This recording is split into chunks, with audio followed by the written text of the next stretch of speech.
Štai sėdžiu čia savo ir mysliju ir niekaip negaliu suprasti, juoktis čia reikia, ar čia reikia verkti, bet pagal Lietuvos įstatymus aš esu nusikaltėlis. Ir štai jeigu aš dabar būčiau Lietuvoje, už va šitą dalyką dabar mane pasodintų į kalėjimą.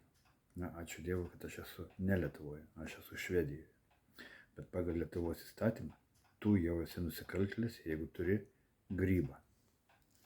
Tai aš anksčiau čia žiūrėdavau filmus apie mentus. Matote, tokia scena pastoviai yra, kada mentai pakiša narkotikų kokiam nors žmogui, kurį nori sutvarkyti. Tai ką dabar mentai darys? Dabar užteks pamesti grybą. Tiesiog nubėgo į miškelį, nusiskynė musmirę, šasti mašiną, nuėjo kišenę ir viskas, ir kalėjimas. Blet, klausykit, chebra. Aš nežinau, kur mes gyvename.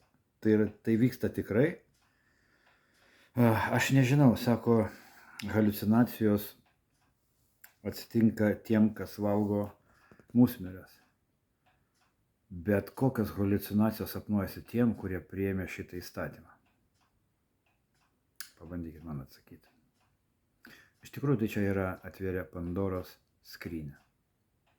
Dabar iš tikrųjų, kad pasodinti žmogų, užteks nubėgti į artimiausią miškelį ir įkišti į kišenę žmogui musmirę. Viskas, baudžiakas.